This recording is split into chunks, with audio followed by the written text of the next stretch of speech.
Processes. मेरी इस video में मैं आपको इस पूरे चैप्टर को थॉरली लाइन बाय लाइन समझाने वाली हूँ। So please watch this video till the end.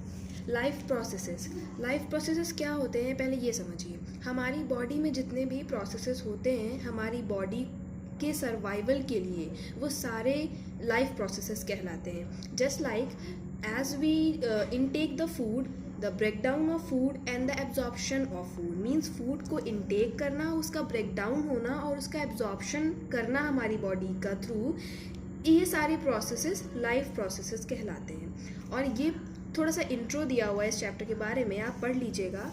मैंने कुछ लाइन्स अंडरलाइन की हैं, वो मैं आपको बता देती हूँ। Movements over very small scales will be invisible to the naked eye. इस लाइन का ये मतलब है कि हमारी बॉडी में जितने भी लाइफ प्रोसेसेस होते हैं, जितना भी मेटाबॉलिज्म होता है, वो हम ऑब्जर्व नहीं कर सकते हैं। We can't observe those life processes.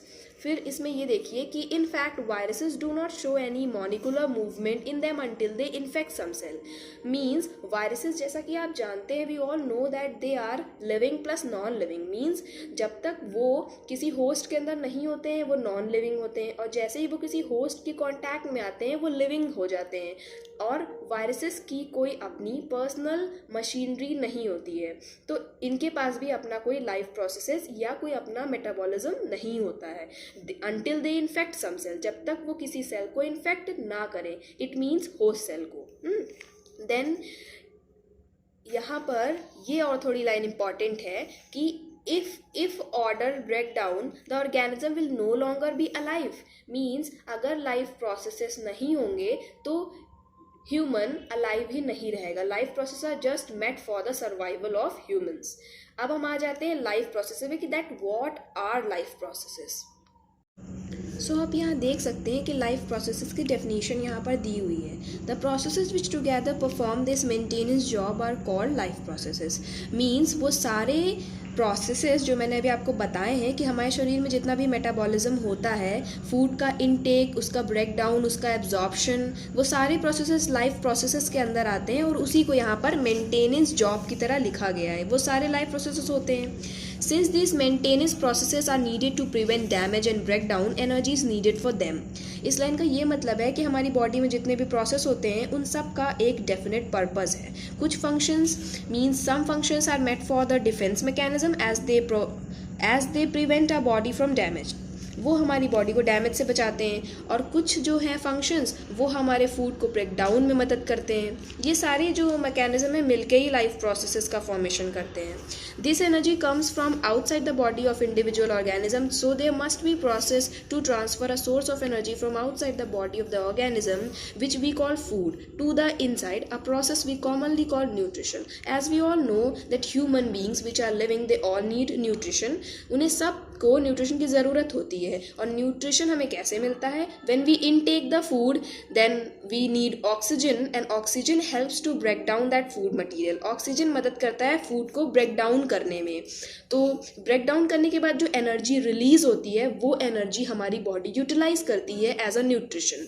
Then अब आप यहाँ पर आ जाइए। The outside sources of energy could be quite varied since the environment is not under the control of individual organism. These sources of energy therefore need to be broken down or built up in the body and must be finally converted to a uniform source of energy that can be used for various molecular movements needed for maintaining living structure। In lines का ये मतलब था कि हमारी body में जो food का breakdown होता है वो सारा सबका एक ही मकसद होता है, uniform source of energy banana. Means आखिरी में उन्हें एनर्जी ही बनाना रहता है जो हमारी बॉडी को ज़रूरत होता है।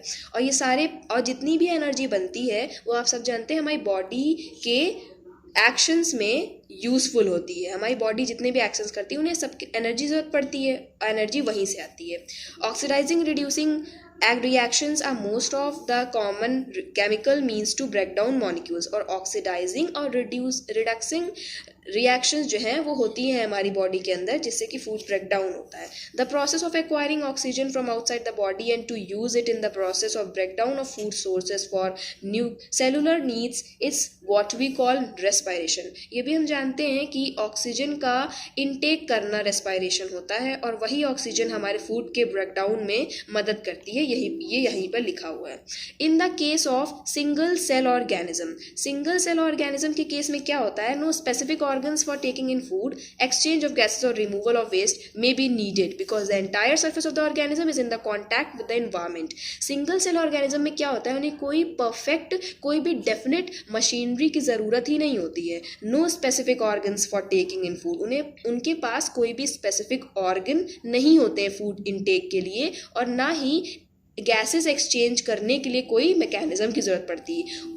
उनका ये सारा प्रोसेस उनके एंटायर सरफेस से होता है। मींस उनकी पूरी बॉडी से, पूरे एंटायर सरफेस से ऑक्सीजन का इंटेक करते हैं, फूड का इंटेक करते हैं, और एक्सक्रीटरी प्रोडक्ट जो है वो रिमूव भी अपने एंटायर बॉडी से ही करते हैं। In multicellular organism, all the cells may not be in direct contact with the surrounding environment. The simple diffusion will not meet the requirement of all the cells. जहाँ तक आपने देखा कि सिंगल सेल ऑर्गेनिजम्स में कुछ ऐसा system होता है कि उनके पास स्पेशल ऑर्गन्स की ज़रूरत नहीं होती है, ना स्पेशल मशीनरी की ज़रूरत होती है। उनके बॉडी सरफेस से, एंटायर सरफेस से ही सारा काम उनके सारे लाइफ प्रोसेसेस हो जाते हैं। लेकिन मल्टी सेलुलर में ऐसा नहीं है। मल्टी सेलुलर में बहुत सारे सेल्स प्रेजेंट होते हैं जो कि डायरेक्ट कांटेक्ट में नहीं होते सराउंडिंग के। कुछ सेल्स के अंदर सेल्स भी होते हैं, तो सिंपल डिफ्यूजन यहाँ पॉसिबल नहीं होता है। इसीलिए मल्टीसेलुलर ऑर्गेनिजम्स के पास डेफिनेट ऑर्गन्स हैं, डेफिनेट मशीनरी है। एज लंग्स हमारे पास ऑर्गन्स हैं डेफिनेट, और डेफिनेट मशीनरी भी है उनकी। लेकिन सिंपल ऑर्गेनिज्म में, सिंगल सेल ऑर्गेनिज्म में ऐसा नहीं होता है। तो अब यहाँ देखिए, ये लाइन और इम्पॉर्टेंट है थोड़ा, कि we have previously how in multicellular organism various body parts have specialised in the functions they perform. Means हमारे मल्टीसेलुलर ऑर्गेनिजम्स की बॉडी में कुछ बॉडी पार्ट्स जो है वो कुछ स्पेशलाइज्ड फंक्शन के लिए ही होते हैं। अब यहाँ पर आ जाइए, when chemical reactions use the carbon source and the oxygen for the energy generation, they create byproducts that are not only useless for the body, for the cells of the body, but could even be harmful. ये भी हम सभी जानते हैं कि अगर हमारी body में कोई मशीनरी हो रही है, कुछ लाइफ प्रोसेसेस हो रहे हैं, तो पक्का उनसे कोई बाई प्रोडक्ट भी बनेगा। वही यहाँ पे लिखा गया है कि जो केमिकल रिएक्शंस हमारी बॉडी में होती हैं तो उनसे बाई प्रोडक्ट्स भी बनते हैं, और वो बाई प्रोडक्ट्स ना ही कि हमारी बॉडी के लिए वो वेस्ट होते हैं, यूजलेस होते हैं, बल्कि वो हार्मफुल भी होते हैं। इसीलिए उन by products, waste product, harmful products को हमारी बॉडी से एक्सक्रीट होना बहुत ज़रूरी होता है। इसीलिए हमारी बॉडी के पास एक एक्सक्रीशन नाम की मशीनरी होती है, ये आप सभी जानते हैं। These waste byproducts are therefore needed to be removed from the body and discarded outside by a process of excretion.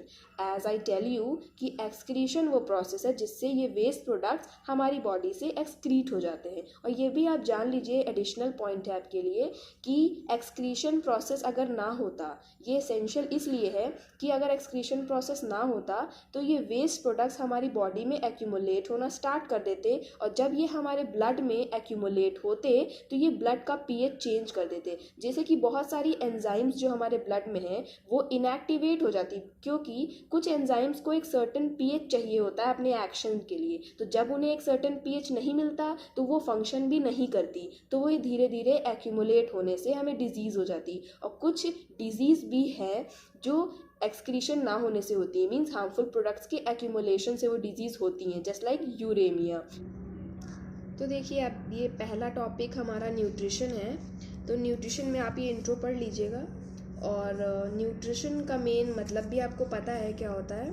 तो यहाँ से पढ़ते हैं, the general requirement for energy and material is common in all organism. Means कि energy की requirement तो हर organism को होती है, ये लिखा हुआ है, और रॉ मटेरियल की भी होती है, क्योंकि मटेरियल होगा तभी हमें एनर्जी हम प्रोड्यूस कर पाएंगे। But it is not fulfilled in different ways, but it is fulfilled in different ways, means अलग अलग ऑर्गेनिजम्स में ये प्रोसेस अलग अलग तरीके से होते हैं. Some organism use simple food material obtain from inorganic sources in the form of carbon dioxide and water. कुछ ऑर्गेनिजम्स जो हैं वो फूड मटेरियल को कहाँ से ऑब्टेन करते हैं, वो इनऑर्गेनिक सोर्सेज से ऑब्टेन करते हैं, जैसे कि कार्बन डाइऑक्साइड और वाटर. मीन्स उन प्लांट्स को अपना न्यूट्रिशन सिर्फ कार्बन डाइऑक्साइड और वाटर के फॉर्म में ही चाहिए होता है. दीज ऑर्गेनिजम्स द ऑटोट्रॉफ्स, और इन ऑर्गेनिजम्स को हम ऑटोट्रॉफ्स कहते हैं. मीन्स ऑटोट्रॉफ्स को सिर्फ अपना न्यूट्रिशन जो है वो कार्बन डाइऑक्साइड और वाटर फॉर्म में चाहिए होता है. Include green plants and some bacteria. Other organism utilise complex substances, और कुछ ऑर्गेनिजम्स जो होते हैं उन्हें इनऑर्गेनिक सोर्सेज में अपना न्यूट्रिशन नहीं चाहिए होता है, उन्हें कॉम्प्लेक्स सब्सटेंसेस चाहिए होते हैं अपना न्यूट्रिशन को पूरा करने में. These complex substances have to be broken down into simpler ones. और आप ये भी जानते हैं कि हम कॉम्प्लेक्स फूड को अगर इनटेक कर रहे हैं तो उसका ब्रेक डाउन होगा. पहले वो सिंपलर मॉलिक्यूल्स में टूटेंगे, फिर हम उसे एब्जॉर्व कर पाएंगे.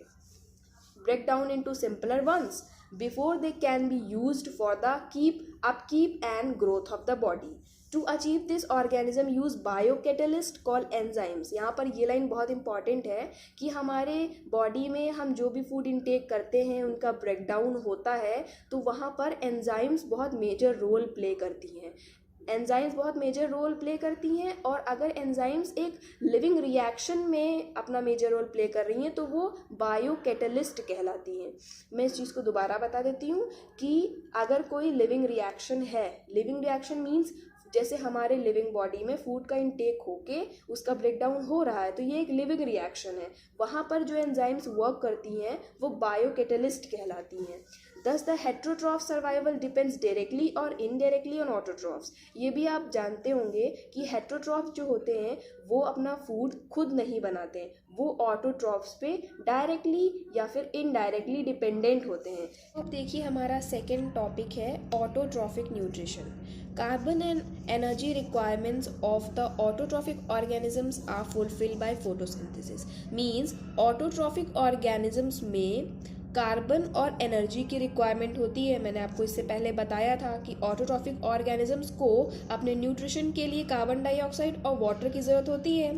तो ये वो कहाँ से लेते हैं, वो फोटोसिंथेसिस से अपना फुलफिल करते हैं. It is a process by which autotrophs take in substances from the outside and convert them into stored form of energy. ये प्रोसेस है, मीन्स फोटोसिंथेसिस प्रोसेस के थ्रू वो रॉ मटेरियल लेते हैं और उसे कन्वर्ट करते हैं स्टोर्ड फॉर्म में, एनर्जी फॉर्म में. This material is taken in the form of carbon dioxide and water. ये जो रॉ मटेरियल है वो कार्बन डाइऑक्साइड और वाटर के फॉर्म में प्लांट के थ्रू लिए जाते हैं, which is converted into carbohydrate in the presence of sunlight and chlorophyll. जो कि ये रॉ मटेरियल प्लांट के अंदर कार्बोहाइड्रेट में कन्वर्ट हो जाते हैं और कार्बोहाइड्रेट में ही स्टोर होते हैं in the presence of sunlight, sunlight के प्रेजेंस में और क्लोरोफिल के प्रेजेंस में. Carbohydrate are utilised for providing energy to the plants. और हमें ये भी जानते हैं कि कार्बोहाइड्रेट्स जो स्टोर्ड हो रहता है प्लांट में, वही प्लांट्स को एनर्जी प्रोवाइड करता है. तो ये हो गया ऑटोट्रॉफिक न्यूट्रिशन के बारे में. आप इसमें और आगे देख लीजिए कि the carbohydrates which are not used immediately are stored in the form of starch. और ये भी एक बहुत इंपॉर्टेंट लाइन है कि जो कार्बोहाइड्रेट्स प्लांट को चाहिए होता है वो उसे यूटिलाइज कर लेता है, और जो उसे नहीं चाहिए होता है तो वो प्लांट बॉडी में रिजर्व रहता है, स्टोर्ड हो जाता है स्टार्च के फॉर्म में. इसे आप अंडरलाइन कर लीजिए. Which serves as the internal energy reserves to be used as and when required by the plant. तो वो स्टोर्ड हो जाती है रिजर्व्ड एनर्जी के तौर पे, और जब उसे प्लांट को ज़रूरत होती है तब वो उस एनर्जी को यूज़ कर सकता है. A somewhat similar situation is seen in us. Means इसी तरह की कुछ सिचुएशन हम ह्यूमंस में भी पाई जाती है, where some of the energy derived from the food we eat is stored in our body in the form of glycogen. Means human beings में जो एनर्जी हमारी बॉडी में रिजर्व के तौर पे स्टोर्ड होती है वो ग्लाइकोजन फॉर्म में स्टोर्ड होती है. मीन्स प्लांट्स में कार्बोहाइड्रेट स्टार्च फॉर्म में स्टोर्ड होता है, और ह्यूमन बींग्स में जो फूड मटेरियल है या जो एनर्जी है वो ग्लाइकोजन फॉर्म में स्टोर्ड होती है, और जब हमें उसे से ज़रूरत होती है, तो वो ग्लाइकोजन ही एनर्जी प्रोवाइड करता है, जो कि स्टोर्ड फॉर्म में हमारी बॉडी में होता है। तो यहाँ आप देख सकते हैं कि ये फोटोसिंथेसिस की रिएक्शन दी हुई है, जो कि बहुत इंपॉर्टेंट है। 6 कार्बन डाइऑक्साइड के मॉलिक्यूल, 12 वाटर के मॉलिक्यूल सनलाइट के प्रेजेंस में और क्लोरोफिल के प्रेजेंस में ग्लूकोज का फॉर्मेशन करते हैं और ऑक्सीजन और वाटर रिलीज करते हैं। इसे ये आपको ज़रूर आनी चाहिए। फिर फोटोसिंथेसिस के कुछ 3 मेजर पॉइंट्स हैं जो मैं आपको बता देती हूँ। Absorption of light energy by chlorophyll means आप जानते हैं कि प्लांट्स की लीव्स में क्लोरोफिल पाया जाता है, और वो क्लोरोफिल का काम क्या होता है, लाइट एनर्जी को ट्रैप करना, मीन्स एब्जॉर्ब करना। Second point, conversion of light energy to chemical energy in splitting of water molecules into hydrogen and oxygen, means light energy को ये केमिकल एनर्जी में कन्वर्ट कर देता है और वाटर मॉलिक्यूल्स को स्प्लिट करता है, मीन्स हाइड्रोजन और ऑक्सीजन के फॉर्म में। आप जानते हैं कि प्लांट्स जो है ऑक्सीजन रिलीज करते हैं, जो कि हम इनटेक करते हैं। इस लाइन का वही मतलब है। Reduction of carbon dioxide to carbohydrate, और एट लास्ट में CO2 से, मीन्स जो रॉ मटेरियल प्लांट्स ने लिया था उससे कार्बोहाइड्रेट बन गया, जो प्लांट्स को चाहिए वही उनका फूड है, कार्बोहाइड्रेट। तो उनके रॉ मटेरियल से उनका फूड बन गया। लास्ट प्रोसेस है ये। These step need not take place one after the other immediately, means ये स्टेप बहुत ज़्यादा जल्दबाजी में नहीं होते हैं, मीन्स इमीडिएटली नहीं होते हैं, ये थोड़े टाइम टेकिंग प्रोसेस है। For example, desert plants take up carbon dioxide at night and prepare an intermediate which is acted upon by the energy absorb by the chlorophyll during the day, means कुछ desert plants जो होते हैं वो CO2 को absorb करते हैं night में, और उसके ऊपर जो वर्क होता है एनर्जी का क्लोरोप्लास्ट के थ्रू, क्लोरोफिल के थ्रू, वो डे में करते हैं। तो उनका टाइम लिमिट चेंज होता है, वो अलग अलग होता है। अब आप यहाँ देख लीजिए, ये इंपॉर्टेंट है कि लीव्स में कुछ ग्रीन डॉट्स पाए जाते हैं, that some cells contain green dots. These green dots are called cell organelles called chloroplast which contain chlorophyll, means leaves में कुछ green dot होते हैं, उन green dot को हम chloroplast कहते हैं, जो कि उसी में chlorophyll होता है। ये बहुत इंपॉर्टेंट है, आपको ये पता होना चाहिए। chloroplast are the main which do the photosynthesis process, क्योंकि उसी में क्लोरोफिल होता है और क्लोरोफिल ही लाइट एनर्जी को ट्रैपिंग में मदद करता है। सो देखिए यहाँ पर इस पेज पे ये दिया हुआ है कि लीव्स के सरफेस पे कुछ टीनी पोर्स प्रेजेंट होते हैं, उन्हें हम स्टोमेटा कहते हैं। Massive amount of gaseous exchange take place in leaves through these pores for the purpose of photosynthesis, means photosynthesis के टाइम पर इन्हीं स्टोमेटा के थ्रू गैसियस एक्सचेंज होता है। ये स्टोमेटा ही मेजर रोल प्ले करते हैं गैसियस एक्सचेंज में, मीन्स ऑक्सीजन का रिमूवल और CO2 का इनटेक, ये स्टोमेटा ही करते हैं। But it is important to note here that exchange of gases occur across the surface of stem, root and leaves as well, means कि stomata तो मेजर रोल प्ले करते ही गैसियस एक्सचेंज में, लेकिन स्टेम, रूट और leaves से भी gaseous exchange होता है। Since large amount of water can also be lost through these stomata, stomata से काफ़ी अमाउंट वाटर भी रिलीज होता है, जैसे गैसेस रिलीज होती हैं वैसे वाटर भी रिलीज होता है।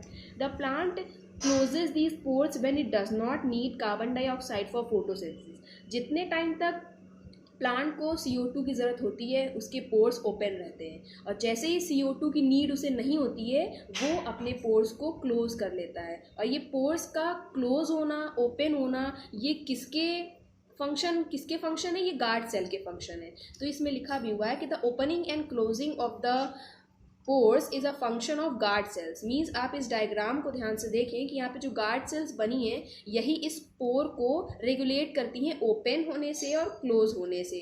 फिर आगे देखिए, the guard cells swell when water flows into them, जब वाटर जो है वो गार्ड सेल्स के अंदर जाता है तो वो स्वेल हो जाती हैं, causing the stomatal pore to open. और जैसा कि आप जानते हैं, जैसे ही अगर ये स्वेल हो जाएंगी तो ये जो पोर है वो ओपन हो जाएगा, लेकिन similarly the pore closes at the guard cell shrink, और जैसे ही वो वाटर गार्ड सेल से बाहर निकल आएगा तो ये सेल जो है वो श्रिंक कर जाएंगी, और इनके श्रिंक होने से जो ये इनका पोर है वो क्लोज हो जाएगा। अब हम यहाँ नीचे देखते हैं, यहाँ आ जाते हैं, यहाँ पर कुछ इंपॉर्टेंट लाइन दी हुई है कि the other raw material for building their body Water used in photosynthesis is taken up from the soil by the roots in terrestrial plants. Terrestrial plants में फोटोसिंथेसिस के टाइम पर वाटर प्लांट्स जो हैं वो absorb करते हैं soil से. Means water भी उन्हें चाहिए होता है फोटोसिंथेसिस के प्रोसेस में. Other materials like nitrogen, phosphorus, iron, magnesium are taken up from the soil. और कुछ आयंस जैसे ये लिखे हुए ये भी प्लांट को ज़रूरत होते हैं जो कि वो सॉइल से एब्जॉर्ब करते हैं. Nitrogen is an essential element used in synthesis of protein other compounds. और नाइट्रोजन एक बहुत ही महत्वपूर्ण एलिमेंट है प्लांट्स के लिए क्योंकि उन्हें वो चाहिए होता है प्रोटीन के सिंथेसिस में और कुछ अदर कंपाउंड्स के बनने में उन्हें उसकी नाइट्रोजन की ज़रूरत होती है और वो भी वो सॉइल से ही उसका अपटेक करता है. This taken up in the form of inorganic nitrates और nitrites mean oxygen, जो मैंने पीछे आपको बताया कि बहुत एसेंशियल कंपोनेंट है प्लांट्स के लिए, वो किस फॉर्म में लेते हैं, वो इनऑर्गेनिक फॉर्म में लेते हैं. मींस इनऑर्गेनिक नाइट्रेट्स या फिर इनऑर्गेनिक नाइट्राइट्स. ये ज़्यादा इंपॉर्टेंट नहीं है आपके लिए, बस आप इतना याद रखें कि नाइट्रोजन का एब्जॉर्प्शन वो सॉइल से करते हैं और किस फॉर्म में करते हैं, नाइट्रेट और नाइट्राइट के फॉर्म में करते हैं. और it is taken up as organic compounds. और वो इनऑर्गेनिक फॉर्म में करते हैं तो नाइट्रेट्स और नाइट्रेट फॉर्म में करते हैं. और अगर ऑर्गेनिक कंपाउंड्स के फॉर्म में करेंगे which have been prepared by bacteria from atmospheric nitrogen. तो यहाँ पर आपको ये पता होना चाहिए कुछ नाइट्रोजन फिक्सेशन बैक्टीरियाज होते हैं वो जो है प्लांट्स पर अटैक करते हैं तो वो जो है नाइट्रोजन प्रिपेयर करते हैं प्लांट के लिए. वो यहाँ पर ये लिखा हुआ है कि organic compounds which have been prepared by bacteria. तो बैक्टीरिया जो रिस्पॉन्सिबल होता है नाइट्रोजन फॉर्म करने में. अब हम देखिए नए टॉपिक पे आ जाते हैं, हेट्रोट्रॉफिक न्यूट्रिशन. अभी हमने ऑटोट्रॉफिक न्यूट्रिशन पढ़ा जिसमें कि प्लांट अपना फूड खुद मेक करते हैं, लेकिन हेट्रोट्रॉफिक न्यूट्रिशन में ऐसा नहीं होता है. हेट्रोट्रॉफ्स जो है वो डायरेक्टली और इनडायरेक्टली ऑटोट्रॉफ्स पे डिपेंडेंट होते हैं. Each organism is adapted to its environment. The form of nutrition differ depending on the type and availability of food material as well as how it is obtained by the organism. For example, whether the food source is stationary such as grass or mobile such as deer would allow for differences in how the food is assessed and what is the nutritive apparatus used by a cow and a lion. Means जो भी यहाँ organism heterotroph अपना nutrition gain करेगा वो चाहे वो indirectly gain करे चाहे वो डायरेक्टली गेन करे, लेकिन वो गेन ऑटोट्रॉफ से ही करेगा बिकॉज हेट्रोट्रॉफ के पास अपना फूड खुद बनाने की एबिलिटी नहीं होती है. There is a range of strategies by which the food is taken in and used by the organism. और यहाँ पर कुछ एक ऐसी प्रोसेस भी होती है जिससे कि हेट्रोट्रॉफ्स में एक पर्टिकुलर प्रोसेस होती है ना जिससे कि वो फूड को इनटेक करते हैं और फिर उसका मतलब डाइजेशन करते हैं. Some organism break down the food material outside the body and then absorb it. यहाँ पर देखिए थोड़ा सा ये इंपॉर्टेंट है कि कुछ ऑर्गेनिज्म जो होते हैं वो फूड को इनटेक करने से पहले बाहर ही उसका ब्रेक डाउन करते हैं और फिर इनटेक करते हैं. मीन्स बॉडी के अंदर इनटेक करने के बाद उनका ब्रेक डाउन नहीं होता है, बॉडी के बाहर ही ब्रेक डाउन हो जाता है फूड का. इस लाइन का ये मतलब था. फिर एग्जाम्पल में देखिए लिखा हुआ है the fungi like bread mould, yeast and mushroom. जैसे फंजाई होते हैं वो ऐसा ही करते हैं, अपने फूड का ब्रेक डाउन वो आउटसाइड द बॉडी करते हैं, ब्रेक डाउन होने के बाद वो इनटेक करते हैं उसे. Other take in whole material and break it down inside their bodies. और कुछ ऑर्गेनिजम्स फूड का इनटेक करने के बाद तब उसका ब्रेक डाउन करते हैं. और इसका एग्जाम्पल वी ह्यूमन्स, हम अपना फूड इनटेक करते हैं फिर उसका ब्रेक डाउन होता है. What can be taken in and broken down depends on the body design and functioning. Body design पे डिपेंड करता है ये और फंक्शंस पे डिपेंड करता है. मींस एनिमल का फंक्शन अलग है, उसकी बॉडी डिज़ाइन अलग है और ह्यूमन्स की बॉडी डिज़ाइन अलग है. Some other organism derive nutrition from plants और एनिमल्स विदाउट किलिंग देम. और कुछ ऑर्गेनिजम्स जो होते हैं वो अपना न्यूट्रिशन गेन तो करते हैं लेकिन होस्ट को किल नहीं करते हैं, वो लिविंग होस्ट से ही अपना न्यूट्रिशन गेन करते हैं. This parasitic nutritive strategy is called as a wide variety of organism like Cascuta, amarbale, ticks, lice, leech and tapeworm. Means ये कुछ ऑर्गेनिज्म हैं जो लिविंग ऑर्गेनिज्म पे अटैच हो जाते हैं फिर अपना न्यूट्रिशन उससे गेन कर लेते हैं लेकिन होस्ट को कोई भी हार्म नहीं पहुंचाते हैं. अब हम इस टॉपिक पे आते हैं कि how do organism obtain their nutrition, कि अलग अलग ऑर्गेनिज्म अपना न्यूट्रिशन कैसे गेन करते हैं. Since the food and the way it is obtain differ, the Digestive system is different in various organisms. In single cell organism, the food may be taken in by the direct entire surface. ये मैंने आपको बताया था कि जो single cell organism होते हैं वो फूड इनटेक अपनी एंटायर सरफेस से ही करते हैं. गैशियस एक्सचेंज और एक्सक्रीशन सब कुछ सिंगल सेल ऑर्गेनिज्म अपने एंटायर सरफेस से ही करते हैं. But as the complexity of the organism increases, जैसे जैसे ऑर्गेनिजम्स का हायर लेवल आता है वैसे वैसे कॉम्प्लिसिटी बढ़ती जाती है. Different parts become specialise to perform different functions. और धीरे धीरे जब कॉम्प्लिसिटी बढ़ेगी तो फिर हर एक ऑर्गन एक फंक्शन परफॉर्म करता है. मीन्स फूड इनटेक के लिए अलग ऑर्गन, एक्सक्रीशन के लिए अलग ऑर्गन और एब्जॉर्प्शन के लिए अलग ऑर्गन. ये सिंगल सेल से थोड़ा डिफरेंट होता है क्योंकि ये हायर ऑर्गेनिजम्स की बात हो रही है. For example, amoeba takes in food using the temporary finger like extensions of the cell surface which fuse over the food particle forming a food vacuole. Amoeba अपना फूड इनटेक कैसे करता है? वो आउटसाइड द बॉडी पहले food vacuole बनाता है, अपनी body को स्ट्रेच करके, एक्सटेंशन करके, फिर वो वैक्यूल अपनी बॉडी के वो अंदर ले लेता है, फिर उसका ब्रेक डाउन होता है. Inside the food vacuole complex substances are broken down into simpler ones which then diffuses into cytoplasm. The remaining undigested material is moved to the surface of the cell and thrown out. इसमें भी वही बात लिखी गई है, single cell है amoeba तो उसमें भी ऐसा ही होता है कि एक्सक्रीशन थोड़ा सा पार्ट आके simpler ones which diffuse into the cytoplasm diffuse हो जाता है. The remaining undigested material means जो डाइजेस्ट नहीं हुआ होता है वो सेल सरफेस से ही एक्सक्रीट हो जाता है, बाहर की तरफ थ्रो हो जाता है. In paramecium which is also a unicellular organism, amoeba भी एक यूनिसेलुलर ऑर्गेनिज्म था और पैरामीशियम भी एक यूनिसेलुलर ऑर्गेनिज्म है. The cell has a definite shape and food taken it is a specific spot. Food is moved to this spot by the movement of cilia which cover the entire surface of the cell. अब देखिए जैसे जैसे paramecium आया, धीरे धीरे जैसे organisms बढ़ेंगे उनकी कॉम्प्लिसिटी भी बढ़ेगी. पैरामीशियम में एक पर्टिकुलर स्पेसिफिक स्पॉट होता है जहां पर वो अपना फूड इनटेक करता है, लेकिन अमीबा में ऐसा कुछ नहीं था. आप देख रहे हैं कि कॉम्प्लिसिटी बढ़ती जाती है.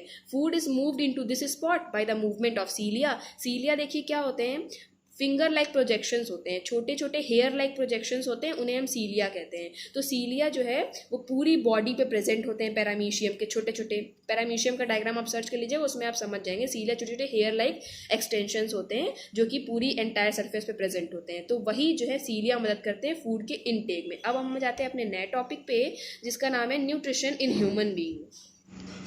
तो देखिए यहाँ पर इन कुछ लाइंस में ये लिखा हुआ है कि जब भी हम कोई फूड का इंटेक करते हैं तो हमारे माउथ में जो हमें वाटरी सी फीलिंग आती है वो सिर्फ वाटर नहीं होता है, वाटर प्लस सलाइवा होता है. इन सब लाइन का यही मतलब है.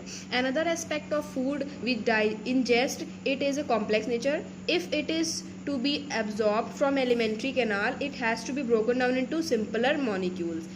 हमें पता है कि हम एलिमेंट्री कैनाल आप देख सकते हैं इस डायग्राम में.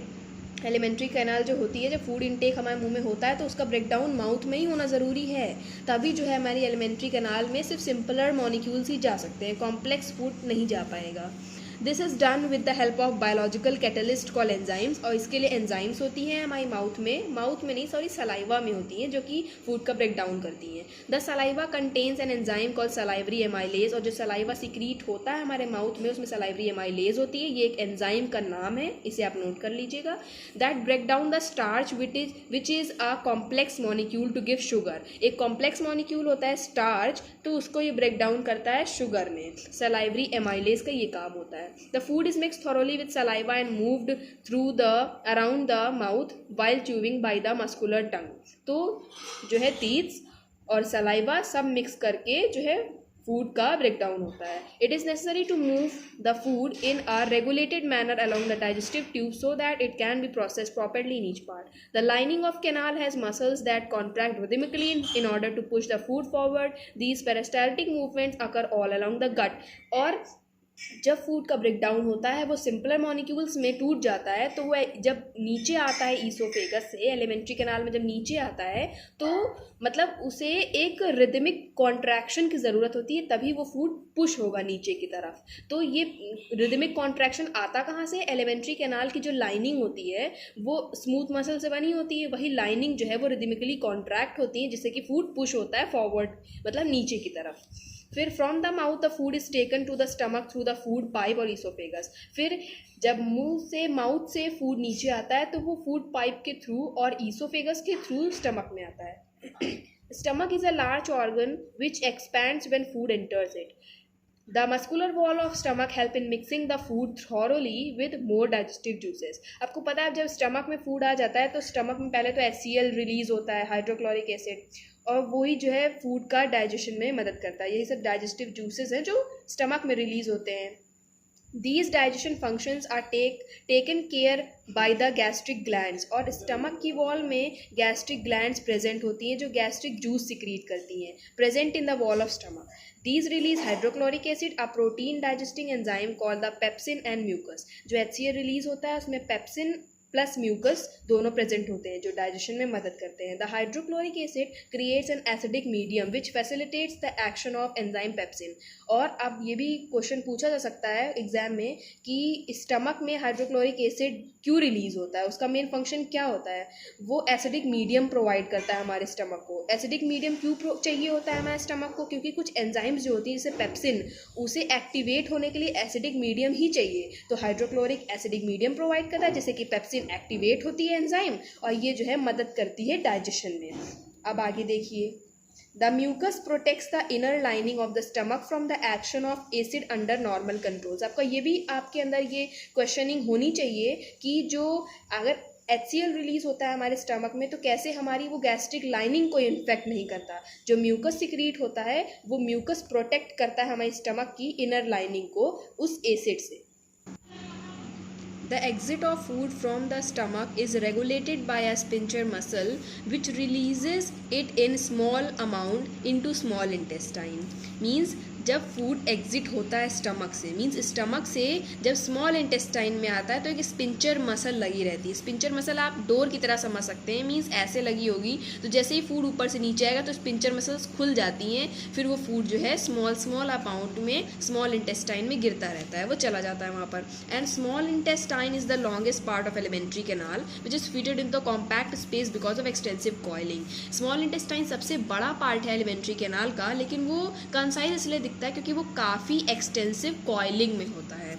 The length of small intestine differ in various animals depending upon the food they eat. और डिफरेंट ऑर्गेनिज्म में जो है स्मॉल इंटेस्टाइन की लेंथ जो है वो डिफर करती है. कैसे कि herbivores eating grass need a longer small intestine to allow the cellulose to be digested. Herbivores जो है वो घास खाते हैं तो उन्हें स्मॉल इंटेस्टाइन लॉन्ग चाहिए होता है अपना सेलुलोज डाइजेस्ट करने के लिए, लेकिन मीट जो होता है वो इजीली डाइजेस्टेबल होता है. तो कार्निवोर्स जैसे कि टाइगर्स उनके पास स्मॉल इंटेस्टाइन होता है.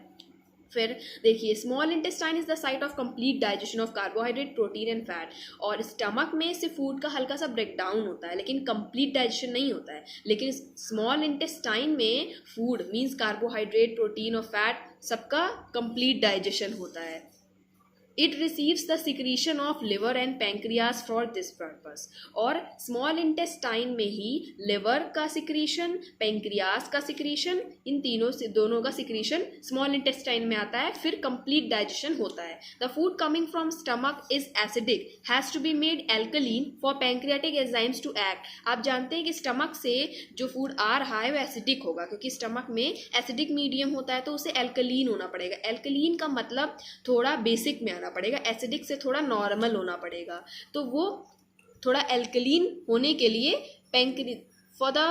Has to be made alkaline for the pancreatic enzymes to act. और एल्कलीन क्यों होगा, एसिडिक ही क्यों नहीं रह सकता, क्योंकि पैंक्रियाटिक एंजाइम्स जो हैं उन्हें एल्कलीन पीएच चाहिए होता है. इसीलिए एसिडिक मीडियम से एल्कलीन पीएच चेंज होना बहुत ज़रूरी है, तभी जो है ये पैंक्रियाटिक एंजाइम्स वर्क करेंगी. Then bile juice from the liver accomplishes this in addition to acting on fat. और आप जानते हैं लिवर से बाइल जूस सिक्रीट होता है जो कि स्मॉल इंटेस्टाइन में आता है बाइल डक्ट के थ्रू. तो बाइल जूस क्या, इसका मेजर रोल क्या होता है, ये फैट का डाइजेशन करता है. आप अंडरलाइन कर लीजिए. Fat are present in the intestine in the form of large globules which make it difficult for enzymes to act on them. Bile salt break down into small globules increasing the efficiency of enzymes action. This is similar to the emulsifying action of soap.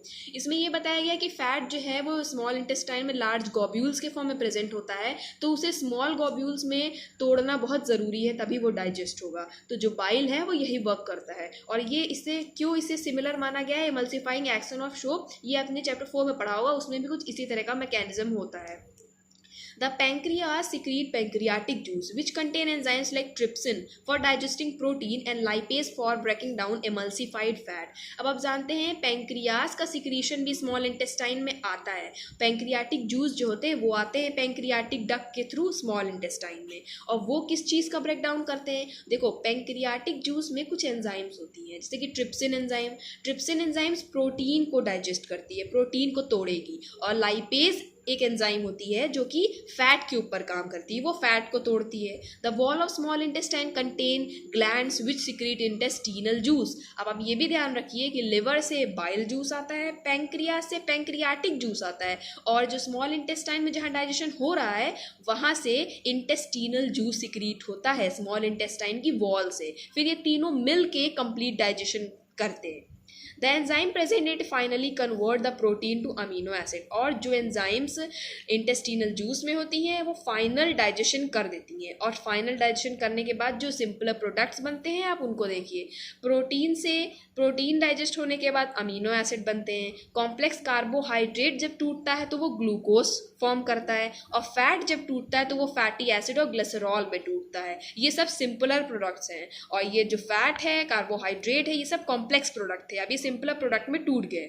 The digested food is taken up by the walls of intestine. The inner lining of small intestine has numerous finger like projection called villi which increases the surface area for absorption. Small intestine की inner lining जो होती है उसमें finger like projections बने होते हैं जिन्हें हम विलाई कहते हैं. वो जो है वो फूड के एब्जॉर्प्शन में मदद करते हैं. ये भी आप अंडरलाइन कर लीजिए. The villi are richly supplied with blood vessels which take the absorb food to each and every cell of the body. और विलाई में ही पतली पतली ब्लड वेसल्स भी होती हैं, जैसे कि ब्लड जब फूड एब्जॉर्ब करेगा तो वहाँ से वो ब्लड वेसल्स में जाके सारे ऑर्गन, सारे सेल तक जा सकते हैं बॉडी के, where it is utilize for obtaining energy, building up new tissues and repair of old tissues. The unabsorb food is sent into the large intestine. अब देखिए, स्मॉल इंटेस्टाइन में कॉम्प्लेक्स फूड का break down हुआ, उसका absorption हुआ. अब जो undigested food बचा वो अब लार्ज इंटेस्टाइन में जाता है. इसे आप ध्यान रखिए कि लार्ज इंटेस्टाइन में कोई भी स्पेशल मतलब डाइजेशन का फंक्शन नहीं होता है, सारा डाइजेशन का फंक्शन मेन स्मॉल इंटेस्टाइन में ही होता है. फिर अनडाइजेस्टेड पार्ट जो होता है वो लार्ज इंटेस्टाइन में जाता है, where more villi absorb water from it. जहाँ पर ज़्यादा विलाई होते हैं वो विलाई और मतलब अनडाइजेस्टेड फूड से भी जितना न्यूट्रिशन वो निकाल पाते हैं वो निकाल लेते हैं. फिर एकदम यूजलेस प्रोडक्ट बचता है, मतलब बिल्कुल अनडाइजेस्टेड प्रोडक्ट बचता है. The rest of the material is remove from the body via through anus. फिर एनस के थ्रू अनडाइजेस्टेड पार्ट सारा रिलीज हो जाता है. The exit of this waste material is regulated by the anal sphincter. फिर last में जैसे ही वहाँ पर स्पिंचर दिया हुआ था जब स्टमक से खाना स्मॉल इंटेस्टाइन में आ रहा था, वैसे ही जब आउटसाइड निकलना होता है तो एक एनल स्पिंचर होता है. जैसे ही वो एनस में आएगा मींस रेक्टम में आएगा तो वहाँ स्पिंचर होता है, उसके थ्रू वो आउटसाइड द बॉडी निकल जाएगा. फिर ये एकदम जनरल नॉलेज के लिए है, थोड़ा सा यूजफुल है, एग्जाम में पूछा नहीं जाता, तो इसे आप रीड कर लीजिएगा. So guys, this was the part 1 of this chapter, and if you want more parts of this chapter then please be in touch with my channel. Thank you.